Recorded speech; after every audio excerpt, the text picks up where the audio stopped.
Eis aí, amados irmãos, o tema do nosso estudo desta manhã. Nossa força está no Senhor. Graças a Deus. Nossa força está no Senhor, exclusivamente no Senhor. Nosso versículo inicial se encontra em Efésios, capítulo 6, versículo 10. No mais, irmãos meus, fortalecei-vos no Senhor e na força do seu poder. Amém, graças a Deus. Santíssima Igreja do Senhor Jesus Cristo, povo abençoado, mais que vencedores, eleitos de Deus, igreja sem ruga, sem mácula, libertos do império das trevas. Amém.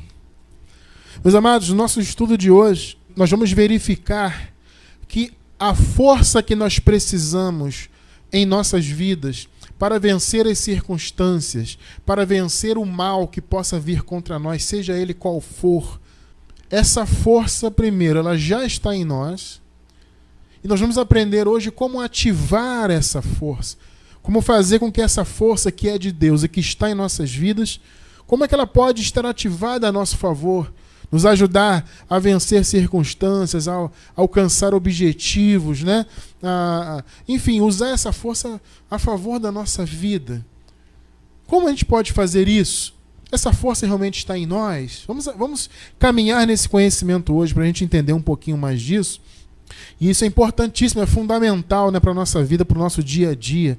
Né? Nós que caminhamos aí em graça e temos o mundo inteiro para enfrentar, né, por assim dizer. A cada dia a gente tem lutas e lutas, né? Como costuma-se dizer, tem um ditado aí que é até um clichê, mas é que é válido a gente lembrar dele, que diz que nós matamos um leão a cada dia, né? Cada dia que a gente acorda é uma luta para se vencer, né? E temos que agradecer a Deus por isso e principalmente agradecer a Deus por Ele nos fazer entender que a força necessária para nós vencermos toda circunstância e todo o mal já está em nós. E que nós não precisamos de ir atrás de subterfúgios humanos, de sacrifícios religiosos, sabe, de pagar preço daqui e de andar de joelho no pó ali e sobe um monte, sacrifica daqui, sacrifica dali. Nós não precisamos disso. Amados, infelizmente, abençoados, por falta de entendimento, nós vivemos muitos anos buscando força. A força espiritual que, repito, já está em nós, porque Deus habita em nós, o Espírito Santo está em nós, mas nós, por não sabermos disso, a época da religião, nós vivíamos buscando força em outras coisas. Então, por exemplo, nós buscávamos força, por exemplo, no líder espiritual, no pastor, no bispo, no padre, no apóstolo, seja lá quem fosse, né? A gente vinha buscando força, não, porque o meu pastor ora muito, porque o meu pastor é abençoado, porque o meu padre é um homem de Deus, porque o meu bispo é isso e aquilo. Ficávamos buscando forças em homens, né? Eu me lembro muito bem, abençoados, que na congregação que eu participei por mais tempo na minha vida, que era uma congregação pentecostal, o pastor vivia batendo no peito e dizendo, né, que ele fazia, acontecia. Olha, vocês podem passar nessa campanha, porque eu fiz jejum durante 7 dias essa semana. Então você ia passar na tal campanha, entre aspas, para entrar na fila, receber um objeto ungido, ou um óleo ungido na cabeça, ou qualquer outro tipo de objeto ungido, entre aspas, né? Receber uma oração forte, mais uma vez, aspas, né? Oração forte, ou o que quer que seja dessas bobagens, né? A gente ia atrás disso confiando no jejum que o pastor fez, que o pastor foi no monte 7 dias, ele passou 7 dias no monte, então ele está poderoso. E a gente ficava buscando, eu particularmente pensava assim, né? Eu olhava o líder, puxa, meu líder está pegando fogo, puxa vida, ele foi no monte essa semana, ele, sabe, orou muito lá e jejuou, então eu me apegava naquilo, eu achava que eu buscava força no homem, ou eu buscava força no meu próprio sacrifício religioso, né? Principalmente, amado, no tal jejum. Eu sempre buscava muita força no jejum. Porque eu vou fazer jejum para me santificar, para estar mais forte, para enfrentar isso e aquilo. Amado, isso é uma visão completamente antibíblica, principalmente no que tange a nova aliança.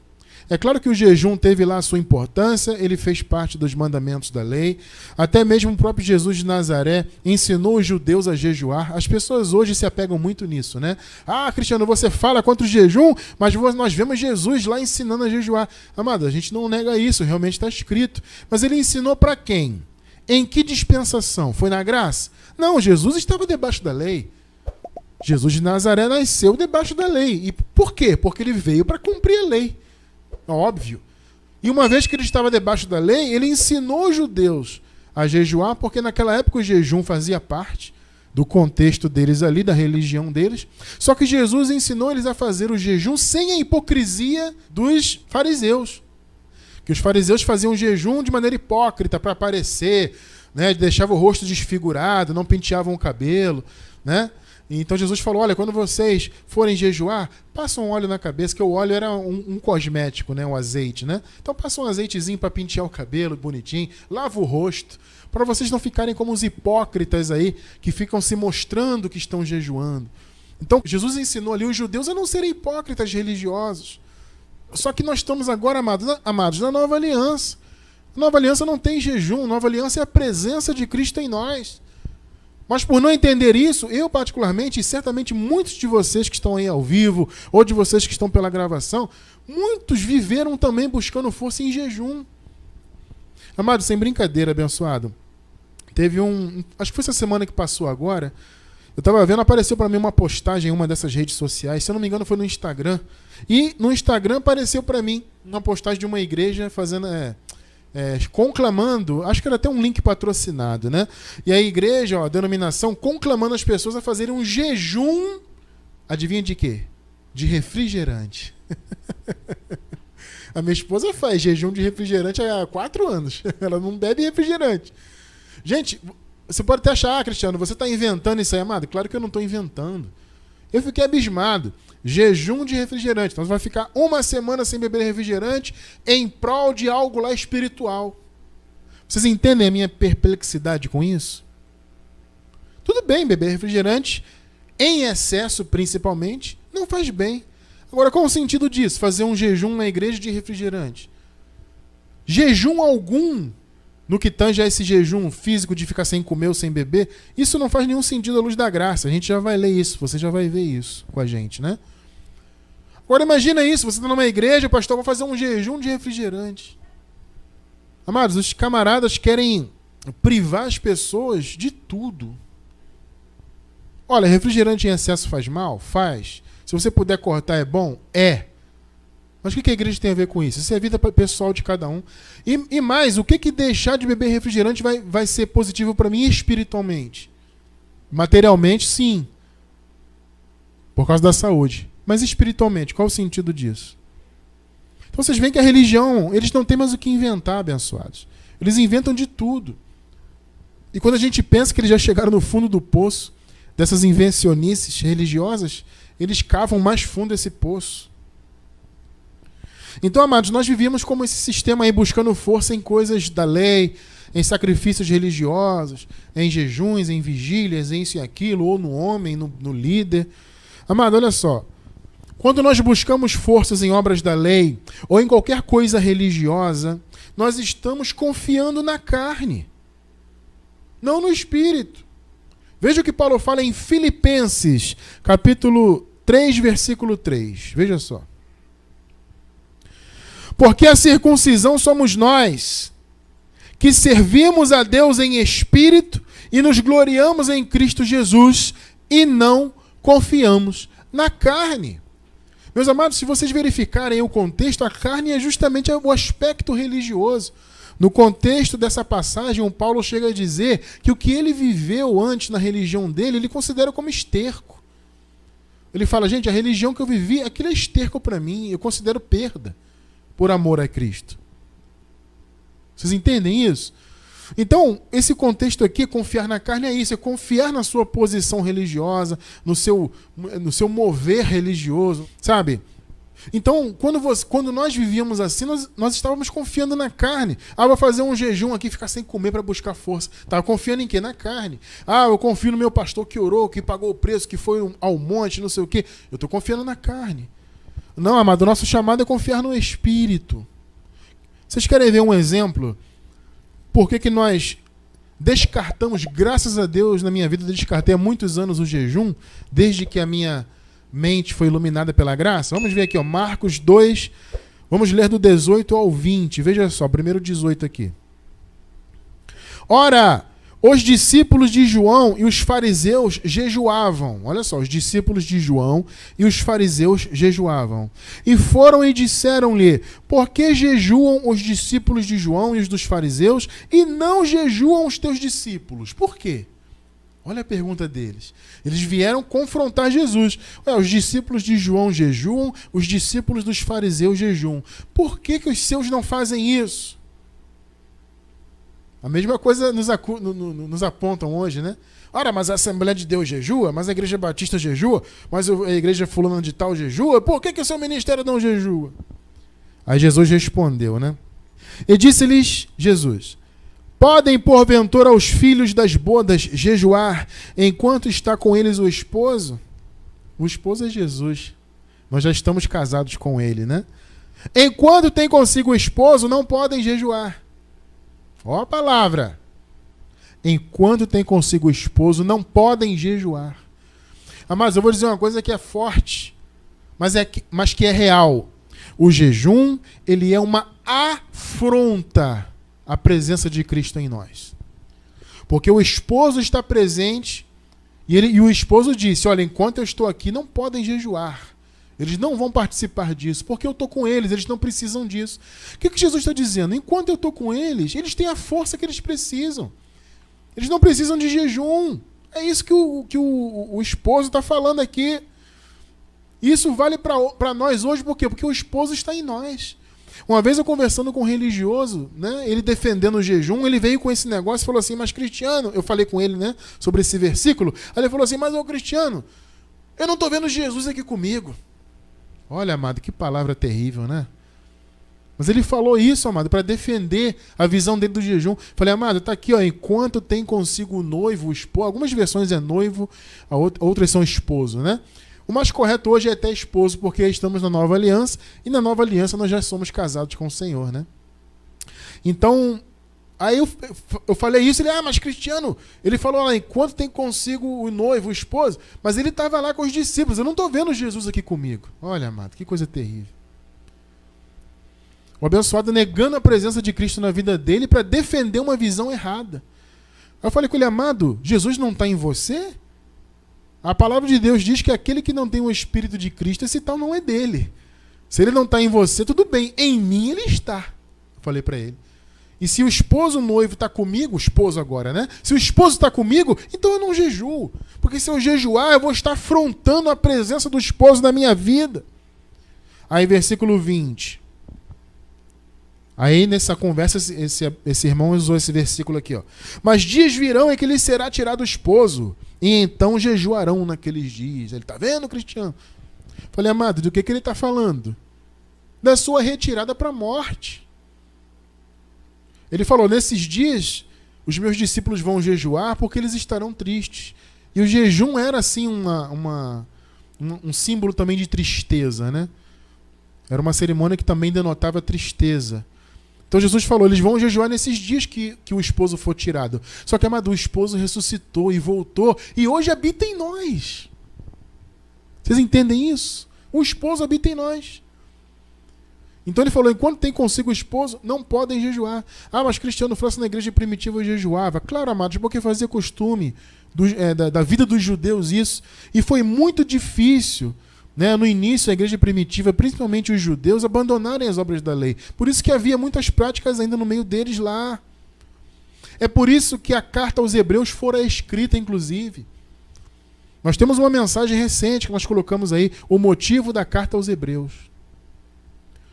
A carta aos Hebreus foi escrita justamente para os hebreus, que eram uma igreja formada de 100% de judeus e que tinham costumes, viviam ainda debaixo da lei, apesar de conhecerem Jesus. Então o apóstolo escreveu aquela carta para quê? Para dissuadir os hebreus a abandonarem as obras da lei. É por isso que você vê na igreja primitiva ainda muitas práticas da lei. Mas o fato é que o Senhor Jesus aqui deixou claro: enquanto tem consigo o esposo, não podem jejuar. Outras pessoas se apegam em Paulo, né? O apóstolo Paulo jejuou, Cristiano França. Fez vigília. Eles pensam que Paulo foi para uma sinagoga ou para um salão qualquer e ficou de madrugada orando e pagando preço lá. É esse que vocês pensam, amados? Você que está debaixo da lei ainda, se você está aí ouvindo a gravação pelo YouTube, amado, com todo respeito eu te falo, não é isso. Vigília nunca foi isso. Essa vigília de ficar de madrugada acordado orando, pagando preço. Amado, quantas vezes eu vivi, principalmente pentecostal, vivia lá pagando preço de madrugada no salão da igreja lá. Quantas vezes eu dormia ajoelhado, abençoados? O pastor colocava a gente de joelho, vai orar aí de madrugada, irmão, de joelho. Aí a juventude inteira e as pessoas que iam na vigília, todo mundo ajoelhado. Daqui a pouco tá lá o Cristiano roncando. Porque eu tava ajoelhado com a cabeça no banco assim, cheio de sono e ia embora. Roncava, ajoelhado à vontade. Quer dizer, quanta bobagem, quanta perda de tempo, quanto sacrifício de tolo nós fazíamos, né? Ah, porque de madrugada Deus nos ouve, porque de madrugada é mais poder. É tanta tese besta, amado. Desculpe a palavra, mas é tanta tese idiota. Quanta idiotice nós vivemos no meio do sistema. Quanta enganação sem fundamento bíblico. Um dos textos que as pessoas usam sobre Paulo é esse aqui, ó. 2 de Coríntios, capítulo 6, versículos 4 e 5. Antes, em tudo, recomendando-nos como ministros de Deus, em muita perseverança, em aflições, em necessidades, em angústias, olha, em açoites, em prisões, em tumultos, em trabalhos, em vigílias, em jejuns. As pessoas pegam só o finalzinho, a vigília e o jejum aqui nesse versículo, desse trecho. Mas e o açoite? E as prisões? E os tumultos? Isso ninguém quer, né? Ah, Paulo fez vigília, Paulo jejuou. Ah, mas Paulo também sofreu açoite, você não quer sofrer? Amado, você não está claro aqui, muito claro, aliás, aqui, que Paulo está falando de quê? De coisas difíceis, de lutas, trabalhos, angústias, prisões. Ou seja, a vigília aqui não é que ele ia para um lugar ficar lá falando em línguas, entre aspas, rodopiando na igreja e orando de madrugada. A vigília não era isso. A vigília, amado, era não ter onde dormir.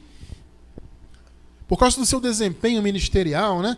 Paulo vivia viajando, Paulo era perseguido, Paulo era atacado, muitos queriam matar o apóstolo Paulo. Então, por causa disso, às vezes, Paulo não tinha nem onde dormir, amado.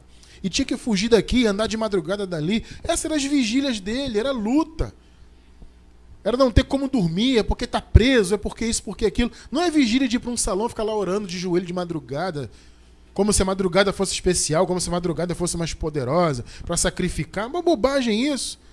Quando Paulo fala em vigília, aqui ele está falando de trabalho, de tumulto, de prisões. O jejum aqui é não ter o que comer.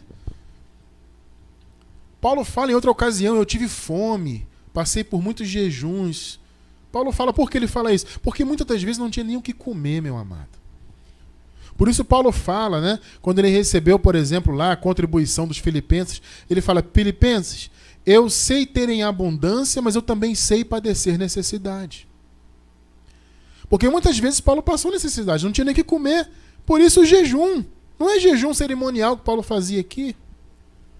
Vocês entendem que isso não tem sentido? Você buscar força nisso. Ah, vou fazer uma vigília para ficar forte, para espiritualmente me robustecer. Isso é bobagem religiosa, amado. A força que você precisa, você não tem que buscar em lugar nenhum. Ela já está em você. Você tem apenas que, pela fé, aprender a ativar, entre aspas, né? Essa força, ou seja, a usar essa força a seu favor. Amado, quer ver como esse negócio de vigília não faz sentido? Olha só um texto interessante que eu trouxe aqui para vocês. Salmos 139, versículos 11 e 12. Veja só. Aqui o salmista diz, se eu disser, ocultem-me as trevas, torne-se em noite a luz que me circunda, nem ainda as trevas são escuras para ti. Aqui o salmista está exaltando a Deus, né? E está falando que não há limites para Deus. Aqui o salmista está falando da onipresença, da onisciência de Deus. E ele fala assim, olha, nem a escuridão pode apagar os seus olhos. Então se eu disser para a escuridão me cobrir, ainda assim, né, o Senhor vai me olhar, vai me ver. Que palavra maravilhosa, né? Então ele fala aqui, ó, nem ainda as trevas são escuras para ti. Veja o que ele diz aqui, ó. Mas a noite resplandece como o dia. As trevas e a luz são para ti a mesma coisa. Ou seja, Deus, amado, não está submetido a esse conceito humano de noite e de dia. Deus não está submetido a isso, essa coisa de noite e dia é coisa humana. Somos nós que vivemos nessa terra, nessa matéria. Nós que estamos submetidos a essa rotação da terra, né? Então, em certo momento, o sol está batendo de um lado da terra, em um outro momento, o sol está batendo de outro lado. E aí, a noite e o dia se faz assim. Isso nós, humanos, estamos submetidos a isso. Deus não. Para Deus não tem essa de dia, de noite. Ah, vou orar de madrugada porque Deus vai me ouvir. Porque a madrugada é poderosa, porque a madrugada é sacrificial. Meu amado, tudo isso é bobagem. Você pode orar de madrugada? Claro que você pode. Mas não há diferença orar de madrugada, orar de dia, orar de tarde.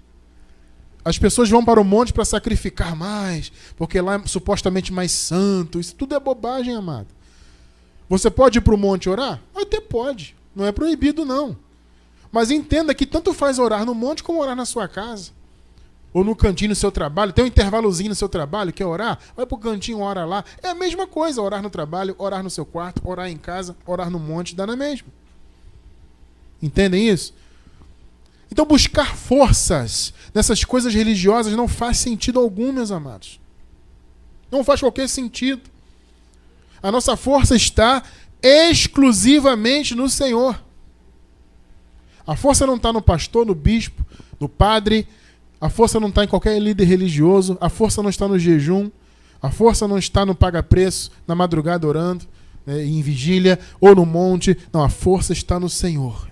E na fé que nós temos. E na armadura de Deus que nós temos. O apóstolo Paulo fala para nós tomarmos a armadura de Deus. E aí que está a nossa força. Veja só isso em Efésios 6, versículos do 13 ao 18. Vamos ler. Efésios 6, do 13 ao 18. Portanto, tomai toda a armadura de Deus, para que possais resistir no dia mau. Tá vendo? Os dias maus podem acontecer, amados. Então ele fala aqui, tomem a armadura de Deus, igreja. E, havendo feito tudo, ficar firmes. Amado, o que te deixa firme é a armadura de Deus, não é a armadura religiosa. Entende? Estai, pois, firmes, tendo cingidos os vossos lombos com a verdade. Amado, que coisa linda. O que é cingir? É você colocar o cinto da verdade. É você se envolver. O cinto nos envolve, né? Quando você coloca um cinto, você se envolve daquele cinto. Então o que Paulo está falando, vamos nos cingir da verdade. Amado, não existe outra maneira de você se cingir da verdade do que por meio da graça. João, escrevendo no seu livro histórico, no capítulo 1, versículo 17, ele diz o quê? Ele diz que a graça e a verdade vieram por Jesus Cristo. Ou seja, a graça e a verdade são as duas faces da mesma moeda. A verdade não está fora da graça e vice-versa. Então, para você cingir o seu corpo, metaforicamente, né, da verdade, é só por meio da graça. Então Paulo fala, tendo cingidos os vossos lombos com a verdade, ou seja, com o evangelho da graça, e vestida a couraça da justiça. Graças a Deus também já fomos revestidos da justiça de Cristo, amados. Aí ele continua. E calçados os pés na preparação do evangelho da paz. Calçar os pés é o que? É um símbolo de você levar o evangelho. É estar preparado a levar essa palavra, a evangelizar. Está vendo o que é a nossa armadura? É você se cingir da verdade, se revestir da justiça, calçar o seu pé com o evangelho. Que palavra linda, né, amado? Agora veja aqui mais. Tomando, sobretudo, o escudo da fé. Amado, a fé vem pelo quê? Pelo ouvir. Aos Romanos, Paulo diz, né? A fé vem por ouvir. Então, quando você ouve o evangelho, que é o que você está fazendo agora, você está tomando o seu escudo da fé. O escudo que te protege. Então, sobretudo, tomando o escudo da fé, olha, com o qual podereis apagar todos os dados inflamados do maligno. Maligno aqui, amado, é um mal genérico, tá? Existem algumas versões bíblicas que aparece até um maligno aqui com M maiúsculo, como se estivesse se referindo a um ser, uma personalidade, né? E não é. Maligno aqui não é nome próprio. Maligno, no grego, é uma palavra genérica para o mal. O mal de maneira geral. Qualquer que seja o mal que venha contra a sua vida. Entende, amado? Isso aqui é maligno aqui, tá? Então, quando você está com o seu escudo ativado, que você ouve a palavra, você se cingiu da verdade, você calçou os seus pés com o evangelho, você tomou o seu escudo, você está protegido de todo mal, de todo ataque que possa vir contra a sua vida, obras da carne, pessoas falando mal de você, pessoas desejando o seu mal, seja no trabalho, seja na faculdade, seja dificuldades da vida que possam vir. Ninguém está livre de passar por um ou por outro momento de dificuldade na vida. Se você está com o seu escudo, amado, empunhado, firme, ouvindo a palavra, você tem firmeza para vencer os dardos inflamados do mal. E aí Paulo continua aqui falando: tomai também o capacete da salvação. Amado, por que capacete? Porque é salvação da mente. Você entende que sempre que o apóstolo Paulo fala de salvação, vou pregar para salvar alguns, mantenha-se salvo Timóteo. Ele está falando de quê? De salvação eterna? Não, a salvação eterna foi feita na cruz. Na cruz o Senhor morreu, ressuscitou e nos reconciliou lá para sempre. Todos os eleitos de todos os tempos foram reconciliados para sempre e salvos, sempre salvos na cruz. Ponto. Agora, existe a salvação que acomete a nossa mente quando nós ouvimos o Evangelho. Então, o eleito de Deus que já é salvo no Espírito, quando ele ouve o Evangelho, ele assume o capacete da salvação. É a salvação da mente. Então ele fala: tomai o capacete da salvação e a espada do Espírito, que é a palavra. Na verdade, amado, tudo isso aqui tem a ver com a palavra. Porque você se cingir da verdade é o quê? É você assumir a palavra da graça. Você calçar o Evangelho é o quê? O Evangelho é a palavra. Você erguer o escudo e se proteger com a fé vem por quê? Pela palavra. Tudo é a palavra. A espada é o quê? É a palavra. Muito claro, né? Muito claro, muito claro. Então eu te digo, onde Paulo está dizendo aqui para jejuar, para buscar força? Onde Paulo está dizendo aqui fazer vigília, para buscar força, subir monte, e buscar força no padre, no pastor? Você vê que Paulo não fala: vem buscar força em mim. Não. No início, no primeiro versículo de hoje, nós lemos o quê? Buscai força no Senhor e na força do seu poder. Fortalecei-vos no Senhor. Não é no apóstolo Paulo, é no Senhor, entende? Não é no Cristiano França, é no Senhor. Aí você acabou de ver aqui a armadura de Deus. Onde está jejum aqui? Não está. O que está aqui é oração. Oração está. Veja aqui o último versículo desse trecho, do 18. Orando em todo o tempo, com toda oração e súplica no Espírito, e vigiando nisto com toda perseverança e súplica por todos os santos. A oração está incluída na armadura de Deus. Agora, jejum, sacrifícios religiosos, montes e vigílias, etc., isso não faz parte da armadura de Deus. Então a força que você precisa, amado, já está em você, mas você tem que estar em contato com a palavra. Que a palavra que é a espada, a palavra que levanta a fé, que é o escudo, a palavra é o evangelho que calça o seu pé, a palavra é a verdade que cinge os seus lombos, é a palavra. Então fortalecer no Senhor, se fortalecer no Senhor, é se fortalecer por meio da palavra da graça. É assumir a palavra, deixar a palavra entrar no seu entendimento e fazer a sua fé se ativar, meu irmão. Isso é que é buscar forças, isso é que é se fortalecer no Senhor. É o que eu tenho feito, amado, porque não tem sido fácil para mim. Muita luta, tenho vivido muita luta ainda, muita perseguição, muita dificuldade. Só minha esposa que convive comigo, que trabalha nesse ministério comigo, sabe o que nós passamos, amados. E o que eu particularmente tenho passado. Mas eu tenho buscado forças na palavra do Senhor na minha vida. No chamado que Deus tem na minha vida.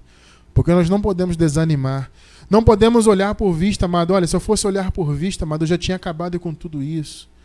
Já havia encerrado o ministério, já havia encerrado tudo de vez. Porque se você olha por vista, é só dificuldade. Poucos querem apoiar, poucos ajudam. Elogio a gente recebe muito, mas apoio, pouquíssimos apoiam de verdade. E ainda que muitos hoje, graças a Deus, a grande maioria entre em contato com a gente para glorificar pela graça, ainda tem muito ataque, muita perseguição, muita coisa. Amada, é difícil demais. Mas a minha força está na palavra. Eu mantenho sempre o escudo da fé ativado. Entendem isso? E eu digo mesmo para vocês, seja qual for a luta que vocês estejam passando, amados, seja qual for a dificuldade, você tem a força de Deus na tua vida. Por isso que Paulo disse: fortalecei-vos no Senhor e na força do seu poder. E aí, o que é o poder? Vamos ver o que é? Romanos 1,16, veja só. Porque não me envergonho do evangelho de Cristo. Já deu para perceber o que é o poder, né? Não me envergonhe do evangelho de Cristo, pois é o poder de Deus para a salvação de todo aquele que crê. Salvação da mente, tá, amados? Primeiro do judeu e também do grego. Ou seja, judeus e gentios. O evangelho é o quê? É o poder de Deus. O evangelho é o poder do Senhor.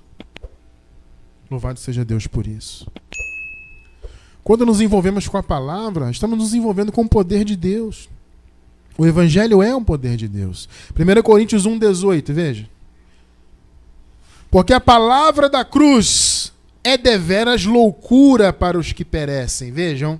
Mas para nós que somos salvos, graças a Deus somos salvos, é o poder de Deus. Meus amados, a palavra da cruz, que é o evangelho da graça, né? Paulo chama o evangelho da graça de palavra da cruz, por quê? Porque a graça, a palavra da graça é a palavra que exalta o que foi feito na cruz. Não é a palavra que exalta sacrifícios, paga preço e lei de Moisés. Não, é a palavra da cruz. E ela é o quê? É o poder de Deus. Então, quando Paulo fala, como ele falou no início, buscai forças no Senhor e na força do seu poder, ele está falando do evangelho, amados. Quando Paulo falou da armadura de Deus, ele está falando do evangelho. Não é de jejum, de sacrifício, disso, daquilo, é do evangelho. Então, abençoados, quando nós nos envolvemos com o evangelho, com a palavra, com a armadura de Deus, nós somos corroborados pelo poder do Espírito. Efésios 3,16, veja. Para que, segundo as riquezas da sua glória, vos conceda que sejais corroborados com poder pelo seu Espírito no homem interior. O nosso homem interior, amado, ele é corroborado com o poder do Espírito que está nele por meio de quê? Da palavra. A palavra é a armadura de Deus. A palavra, como nós acabamos de ler, é o poder de Deus. Amado, na angústia, qual é o seu socorro? Qual é a sua fortaleza? É o quê? É o homem? É religião? É o quê? Não. Na angústia, a sua fortaleza é o Senhor. Salmos 37, versículo 39. Veja. Mas a salvação dos justos vem do Senhor, graças a Deus. Ele é a sua fortaleza no tempo da angústia. Quem é a sua fortaleza? É o Senhor. Não é Maria, não é João, não é Pedro, não é Cristiano, não é apóstolo Paulo, não é nenhum ser humano. É o Senhor. Então, amado, se você estiver vivendo um momento de angústia, saiba que o Senhor é a tua força. E você pode buscar força nele, não em jejum, não em sacrifício, não em coisa religiosa, em monte, em vigília, isso, naquilo, em óleo ungido, em campanha. Não. A força é a palavra de Deus ativada na tua vida. O escudo da fé está levantado quando você ouve. A fé vem por ouvir. Não é por viver fazendo sacrifício religioso. É ouvir o evangelho, é crer, é viver crendo. E no momento da angústia, entender que Deus é a tua fortaleza. Louvado seja Deus por isso. Louvado seja Deus pela força do Senhor em nós. A nossa força, entendam isso, amados, a nossa força exclusivamente vem do Senhor.